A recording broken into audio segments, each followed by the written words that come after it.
Greetings, it's Dr. Annette Publishing Pusher, the all-in-body place of encouragement, cultural empowerment.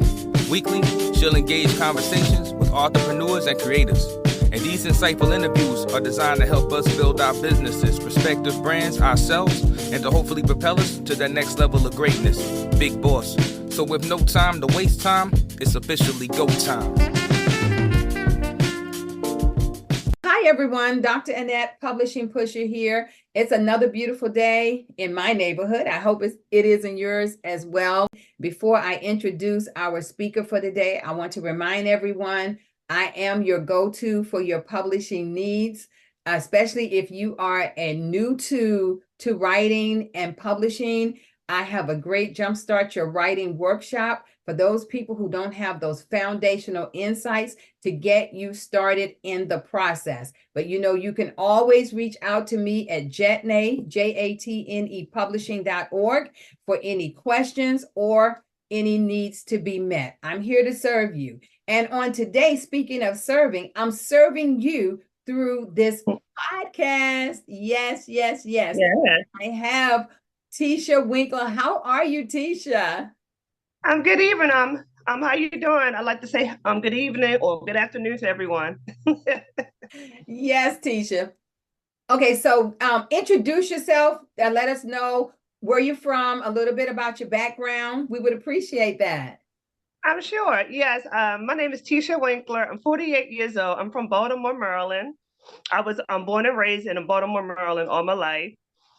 Growing up as a child, I was a very shy child. I really didn't like to talk much. I was like, my family thought something was wrong with me growing up, but that's okay.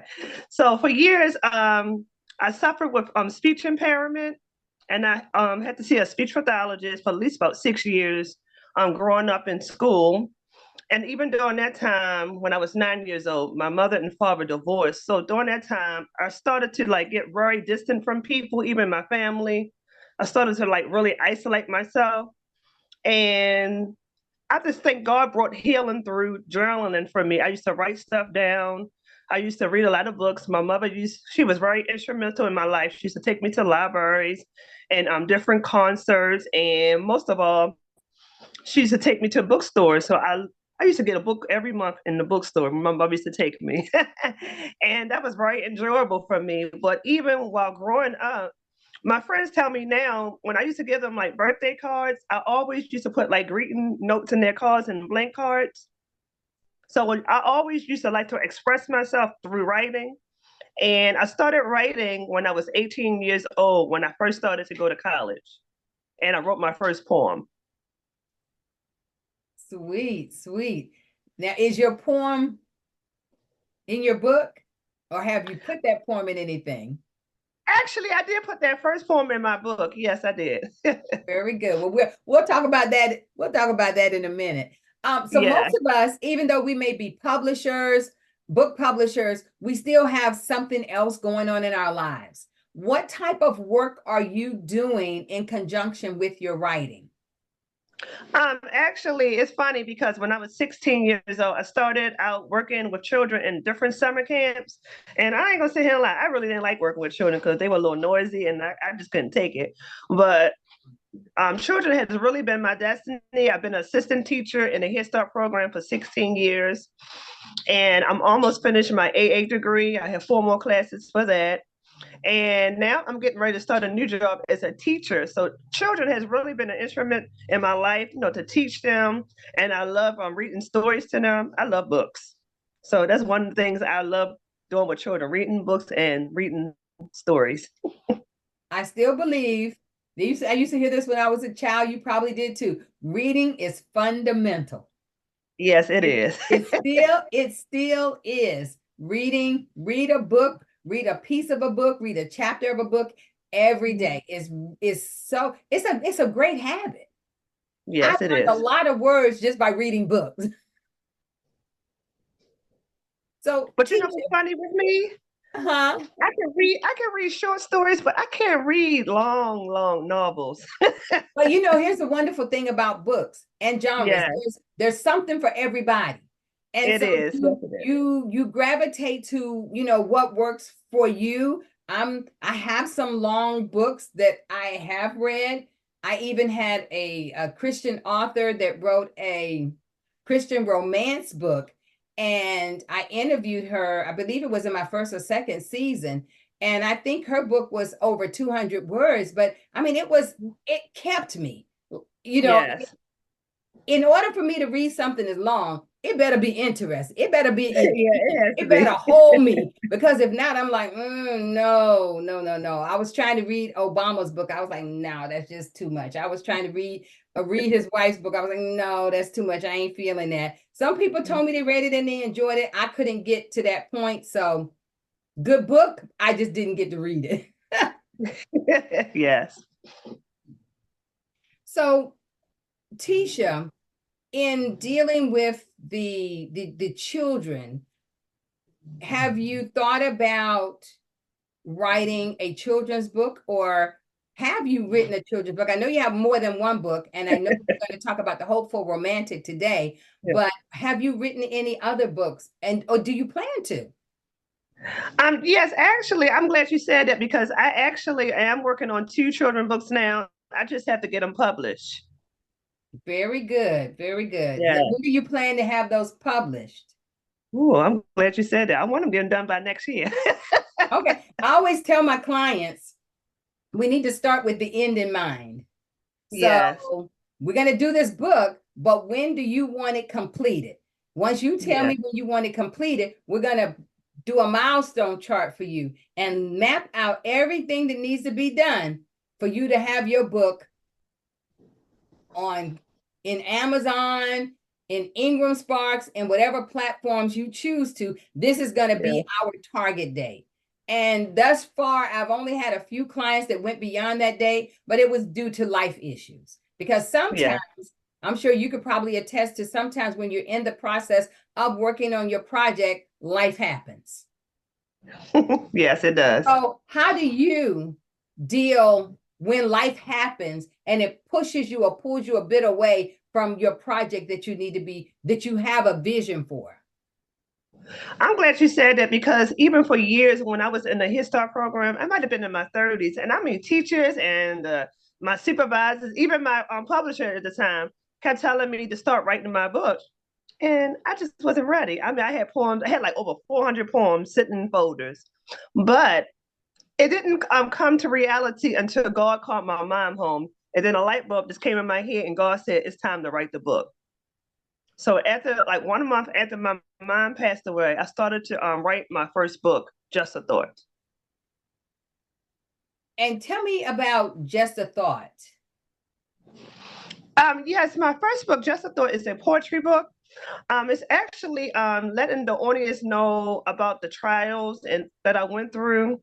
Not only the things that people saw, but the things that I masked for years, the pain, the hurt, the betrayal, and just being transparent to other audience and people reading the book, that even though we go through all these painful relationships and some things that we allow in our own life, that we can go through it to help someone else.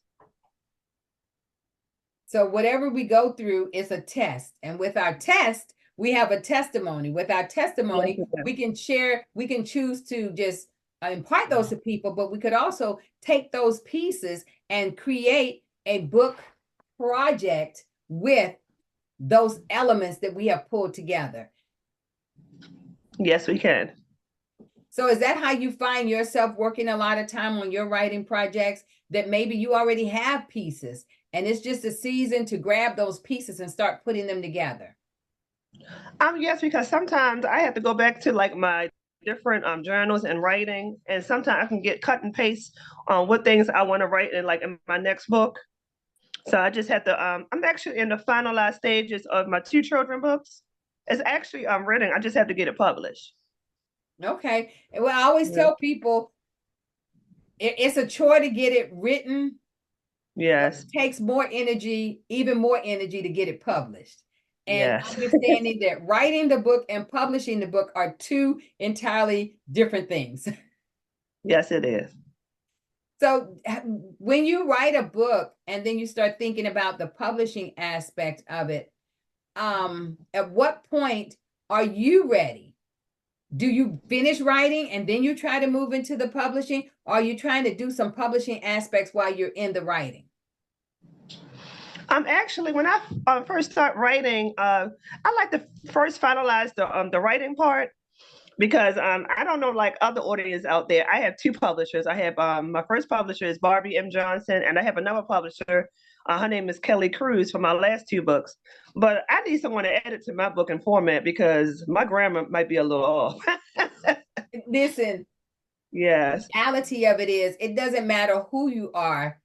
From my Yes. perspective, even if you are self-publishing, you still need to hire a professional editor for your work. I Yes. don't care. When I write my books, I hire a professional editor. When I work with my clients, I ensure that they have a professional editor. So even though I can do some editing, that's not my niche area. Yes. So working within your area is very important. Yes, it is. And I'm so grateful for that because even during that time, God had sent me someone else too. I had an assistant who would just type everything up for me and just send it to the publisher. So that was like an extra load off for me. Okay, well, it was good that you had that because most people don't have that. They gotta Nah. have some resources to pay somebody to do that. Yeah. And most of the people that I work with, they do their own writing. I even guide them into how to pull things and research things. They're still going to be edited, but I want them to learn as much as they can about the process so that when I have had quite a few authors who are now self-publishers. I have quite a few authors who now they are working with other people as a small publishing company. So what we're doing, anybody can do it if you're willing to put in the work. Yes, that's true. That's my next goal and next step. Yeah, Yes. so it's a developmental process is I think is what it is. When I started out, I didn't think I wasn't thinking nothing about being a book publisher. I was just going to get that one book written. Just that one book written. That was in 2005 and I published it in 2006. And all I wanted to do was publish one book because I had finished my doctorate and they said, you should write a book. Every doctorate should have a book. And I didn't want to write my book on what my dissertation was. So I was like, well, I'm throwing all of these devotions out. Let me pull that together into a book. Just like when you talk about your poetry, I've got over 400 pieces of poetry. I can now pull those into X number of books. Yes, you can. That's the way and choose different genres, topics, themes for those poems and put them together. So, when we have the content, that's what we can do. So I did, publish my first book in 2006, but I didn't publish a second book till 2016. So you'd be like, what in the world was you doing all of that time? Sometimes, and I'm sure you can attest that sometimes you start something and things kind of fall into place. Things kind of fall into your hands that you weren't even thinking about it. I wasn't thinking about self-publishing for other people. I was just thinking that I can self-publish my book. My thought process, well, you got a doctorate degree, you ought to be able to self-publish a book. And in 2006, all of the wonderful content we have on the social platforms, we did not have it in 2005 and 2006. So we were really digging, trying to find pieces here and there, going to the library, getting books, looking at how books were written and different things. That was a lot of how I learned. But because I learned it, guess what I was able to do? Help other people to become self-publishers. Makes a difference. Yes, it does. So is your work as a self-publisher, your books, or are you under a company for your books? I'm actually a self-publisher. Good. Yes. Good. I try to encourage people. I was like, you can do the same thing anybody else could do, okay? Yes. Your niche can do the same thing a traditional company can do. You can do it. You just got to be willing to do what? Put in the time. In the time, yes. You sound like a little bit of resources. So as you think about the the work that you have done, how have you been able to build it and connect with others with your work? Yes. One of the things I've been doing as being an author, not only has it expanded, my life and others, but it also has expanded my communication with others, growing in the community, not only as an author, but I'm also a podcaster too. So it goes hand in hand. So when we do podcasting, we can advertise our books because it's our own podcast. So just trying to get the word out there about our own livelihood and our own books, do our own advertisement has really helped us as authors to help us with the podcasting. That's good. That's good. So tell us about your book, The Hopeful Romantic. What's the premise for that book? Oh my goodness. The Hopeful Romantic, actually, to me, it's like a little lovely Christian romantic book, but it's actually giving men and women hope that they can have romantic relationships, and that you can love again. And it just gives people hope that, because, sometimes we always say, I'm very unlucky in love, but I just try to get the audience, let them know, because I still have hope for myself, because I'm 48 years old and I'm still single. Not for long, it's coming, but it's giving the audience hope that you can try and get back up and you can love again. And it's actually giving women and men resources that you can read the stories, and you might see some of the stories that may retain to your own situation that you're going through. So is this how would you explain this to someone? Is it poetic pieces, mini stories? What exactly is it? Actually, The Hopeful Romantic is actually a poetry book. So it's different poems in my book. Actually, it's kind of funny because a couple of my poems from my first book, you might see a couple of the books from the first one might be in the second one, but not all of them. It's like just a couple that's some from the first one, but it's actually mostly romantic poems of healthy relationships. I like that. The Hopeful Romantic. Yeah. Having that desire for romance in your life and continuing to be hopeful that it is going to come. Never give up hope. Yes. I'm trying not Continue to be productive as you are waiting, as they say. Yes. Ooh, still waiting. And it will come to fruition. Yeah. Do you have one of your pieces that you would like to share with us while we're on here? Yes, I have my book, Just a Thought out. It's right here. Sure. Share a piece with us. We would love. Yeah, sure. And this book is by my publisher, Barbie M. Johnson. And it's funny because I didn't have a title of the book. I kept saying, I need a title. And she gave me a title, Just a Thought. Just a Thought. And actually, it's funny because I came to my first poem that I wrote in college. And it's called Betrayal of Hamlet's Love, Second Scene. It's actually a short one. To love or not to love, that is the question. When it comes to love and desire, what options can I acquire? The love that I once had did not make me glad. Fear, worry, and distress held me tight, while the angels give me light. Near the tunnel I pass, while my heart beats so fast. Shout out, you mortal fly. Can you really make me die? While I wander through this house that is empty, I hear you speaking in my ear so gently. The rain falls upon my footprints while he passes me by without a hint.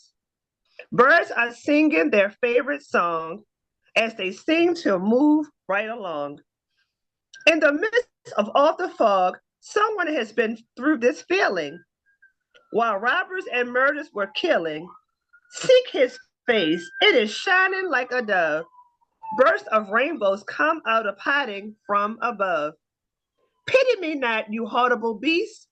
Are you really coming to feast on the toil that has taken hold on my soul? Delight yourself in his presence as I present this short lesson of love.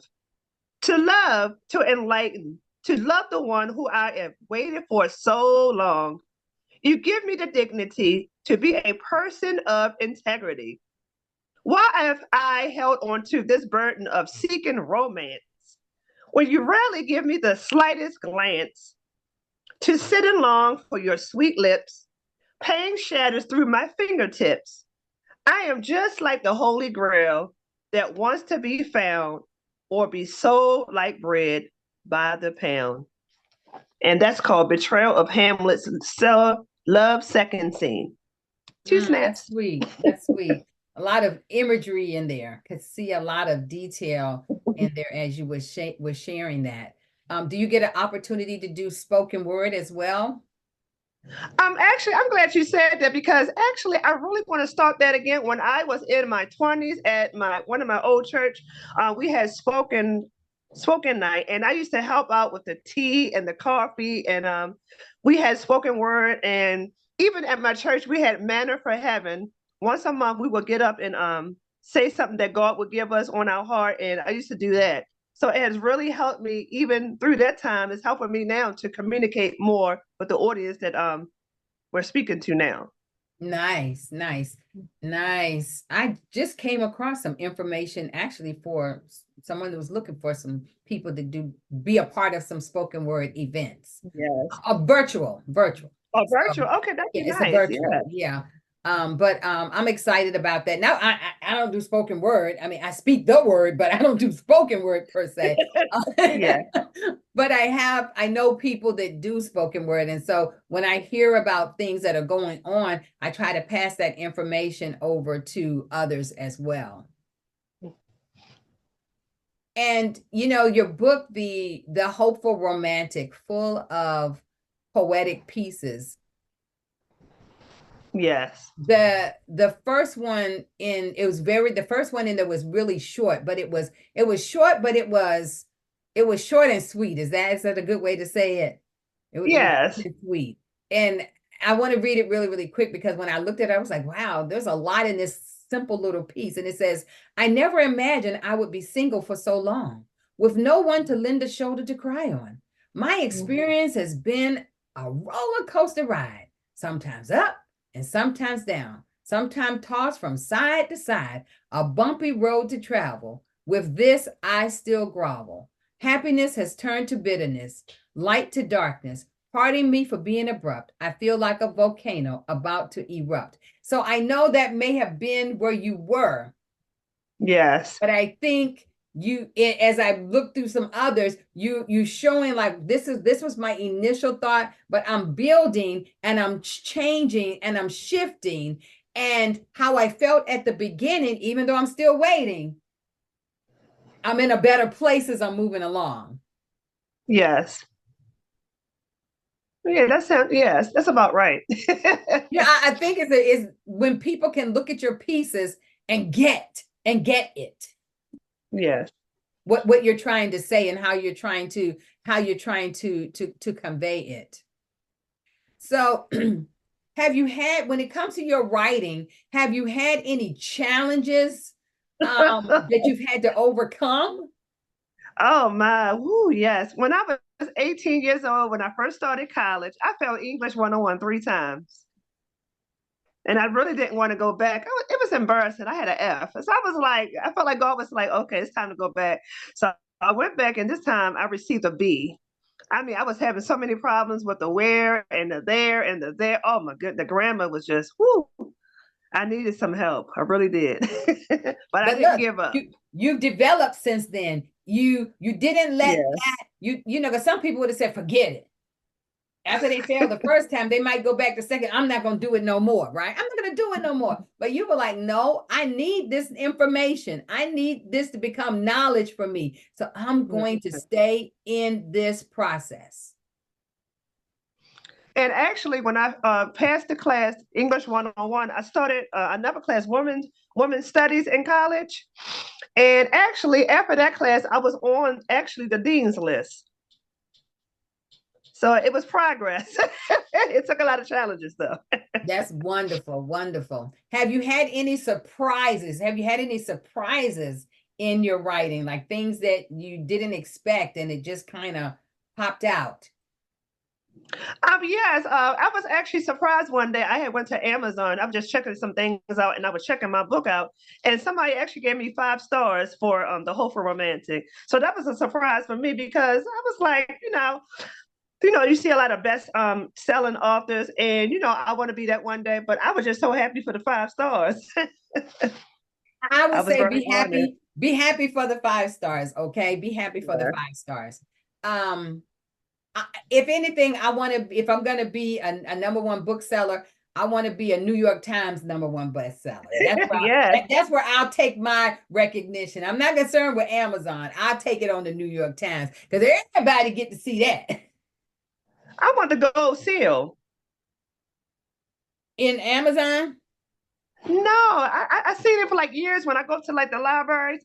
It'd be like they have Oh, like got the you. gold seal on the book. Yes. You're gonna have to research that to see what the gold seal means and Yes. what you need to do and acquire it. Yes. So here's a question for you. As a self-publisher, what type of budget would you recommend that a person have when they start the process? You don't want to hear mine. I do. Yeah. Okay, yes. Actually, my first book, I had the layaway plan. That's okay. I had to put money to the side. I mean, I might have sent my first publisher and my second publisher. One week, I might have sent them like $20, $25. I had to do what I had to do just to get the book started. But look at me now. Yes. So I just like to tell the audience, make sure you have a budget. Make sure you know how much you want to spend, and have all the details together so you know what how much the book is going to cost, and just focus on what you want to do so it can be very successful. So in your process, on average, what do you think? Yes. What do you think you would spend on average for one of your projects? I think now you might be spending over $1,000 right now. I know back then it might have been just a little cheaper, but now in the marketplace, I know most publishers are going at least over 1,500 now. Yes. When you really, I always tell people, someone asked a question in one of the publishing groups, like, how much money did you spend to self-publish your book? And some people were saying, well, I didn't spend anything because I did all the work, I did all the editing, I did all, I put everything together. But I'm like, no, you spent something. Your time is money. If you spent 100 hours and you would pay somebody else $40 an hour, that's like $4,000, right? Yes. So I was like, no, you spent something. If you had to pay an editor, I was listening to one lady, she was saying like, she had one editor, somebody referred her to somebody because it was a friend of theirs. Then they charged her a little bit, and then they said, well, they didn't charge her enough, but they don't want to deal with her work. They want to pass it on to somebody else. So they passed it on to somebody else, and then they did some work, and then it was like, no, I didn't charge you enough, but I don't want to do any more of your work. And then so it took her 3 times through people before she ever got somebody. And all of those little pieces add up, whether you know it. Yes, it does. So it was just interesting. And I just try to get people like, do your research, find a company. It could be a small company. Work with them, have a conversation with them, build your plan, just like you were saying. Hey, I had to do that first one on layaway. I've gotten better now, but the first one I had to do on layaway. Yeah, I had to get layaway plan. And it's an understanding that it's a process. You need a budget. You need to challenge yourself and know what to put aside. Because when you think about the fact that you haven't even got to the editing yet, you got to do a cover for your book.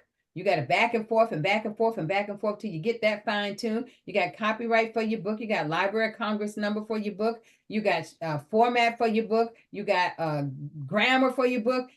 All of this even before you get to the editing portion. And the editing, if you hire a professional, and editing is the number one most expensive line item in publishing a book. Ooh, yes. I'm glad my publishers do it. Yeah, it's a lot of work. It's a lot of work, and it's worth what you pay, because know you're going to get a professional product. And I would like to let you know that my first publisher, Barbie Johnson, her company is called BJ Publishing, Beejay. Yes. Seems like I've heard of it. It's so many, but this is a wonderful Yeah. thing. I said there's many out here now, but that means that there's good competition. Competition is a good thing. It is, yes. And people have the opportunity. I always tell people, look, you might like me, but I might not be your fit. And that's all right. Like Yeah. you might really like me, but when you look at my pricing, you might be like, no, I don't want to pay that, right? And it's okay because you fit where you go, you get where you fit, and you're good. So as long as everybody is putting themselves where they need to be amongst the people that's a best fit for them, then it should be a good experience. You don't want a bad experience. And I've only had one bad experience. No, not at all. Yes. Yeah, I only had one bad experience, and it really wasn't bad. It was more so that people not knowing what they really want, but then don't want to listen to wise counsel. But eventually they came around.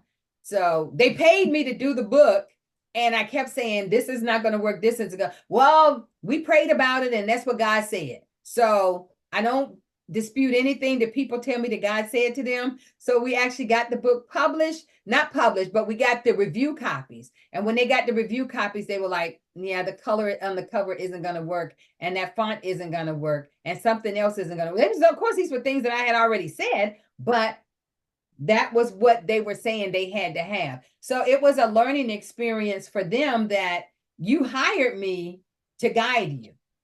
Yes. So tune in to what I'm saying to you.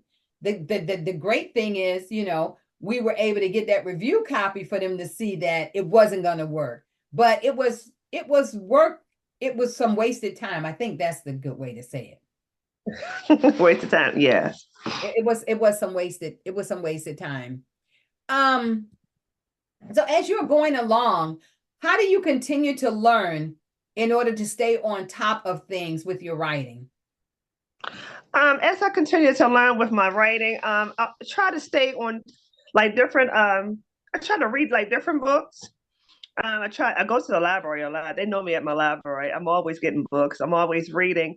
I actually like audio books better because I learn better through hearing, because we have different styles of learning. So I try to do that, and I love reading stories, and I just try to refresh myself with different types of genres and different stories, just to keep myself refreshed. And I love to journal. So when you're working, have you done any books where you actually had to go do research for the book that you were working on? Actually, yes. Actually, probably my last book, my journey here was not easy. I had to go through like some different limelights on how I was going to like format the book so I can give it to the publisher, how I wanted it formatted it, just to see how different authors or publishers, wrote their books or stories. Okay. As I always tell people, you want to make sure whatever you're talking about is aligned correctly. Yes. Somebody writes a book about something and they think they know. And then once the book gets published, the people that do know say, that's not true. That's not accurate. That's not right. Yeah. And then, of course, what do you look like? You look like a fool, basically, because you didn't do your, as they say, due diligence. Yes, that's true. So what do you see? I know you said you have two children's books that you have coming out. Will you also, do you think that that's a new area that you're going to be going in? Actually, I think that might be the new area that I will be going in. But actually, for my book, my journey here was not easy. I want to do an extension to that book because I didn't really put everything in there. Okay. Now, tell me about what's the premise behind that? My third book, my journey here was not easy. Is actually my life story on how I grew up and my childhood, my adolescence up until now, the challenges I went through, the different things I went through, molestation, and actually some of my successes I went through, like in my 30s and my 40s, that got me here to right now, where God has placed me here in my life right now. Okay, So so just giving the you were audience hope. writing your memoir. Yes, my memoir. Yes. Okay, very good. When did that come out? Actually, it came out a year and a half ago. Okay, so that would be Yes. 2022. Yes. Okay, and how is that book doing? Have you had the opportunity to show up and share on any of your books and topics? Actually, I need to be more diligent in that area because we've been so busy doing the podcasting. So we've been here, we've been there, and I still haven't had my book launch. So I want to have my book signing this year. Well, the good thing I was about a supposed book to have launch it. is you could have a book launch 5 years ago and decide to relaunch that book again. Why? Because there's always Wow. somebody who doesn't know your book. There's how many people don't know your books? A lot. So Yes. many people. And I say to people all the time, keep sharing what you have, because people who see your book and they'll be like, oh, Tisha's got a book. I want to get that book, right? They Yes. want to get your book, but they don't get it, but they want to get it. Then when they see you posted something again, they're like, oh, I need to get Tisha's book, but they don't get it. Why? Because who knows, sometimes I turn my head and I forget what I was doing. I forget what I was getting ready to do. Maybe it's just me, but that happens sometimes. And maybe it's the 7th time that I see you mention that particular book. And I say, you know what, I'm going to make myself get that book today. But if you didn't keep talking about it, then people would forget about it, or people who never heard about it won't be able to hear about it. So we have to make sure that we consistently, I always talk about my S3 model, which is if you don't show up, people don't know you exist. If you don't speak out, people don't know you have something to say. And if you don't share it, people don't know what's in your toolbox. So you got to keep showing up, you got to keep speaking out, and you have to keep sharing it. Now, one of the good things that you did say, and I'm sure everybody else was listening, heard this, is that you said on your podcast, you get the opportunity to talk about your project.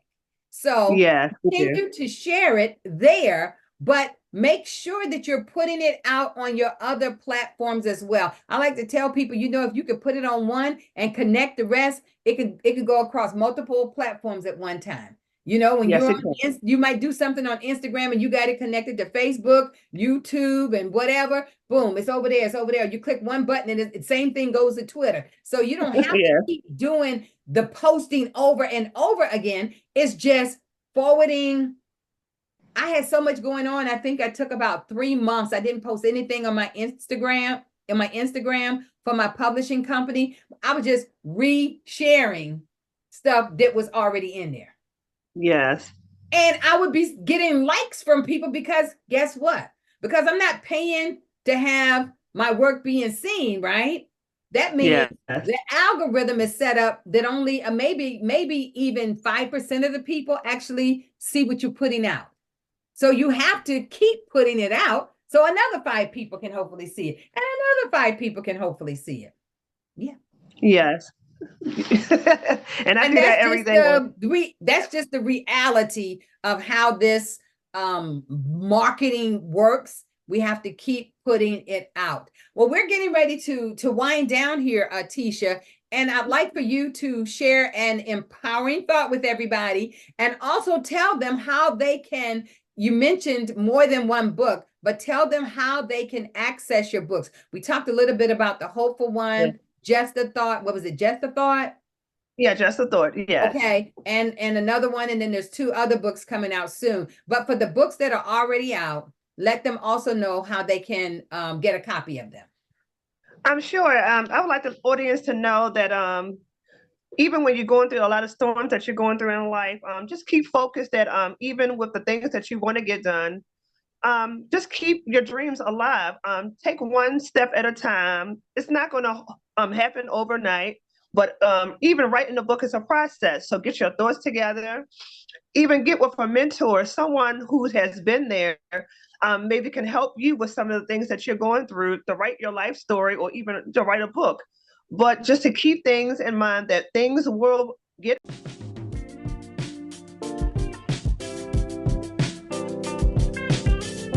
Thank you, everyone, for listening to Dr. Annette's Chat Podcast, brought to you by Annette Publishing. Be sure to stay tuned in for future conversations and engagements.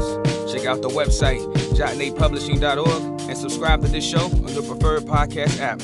Shout out to 95 for the production. Be blessed and be a blessing. Peace.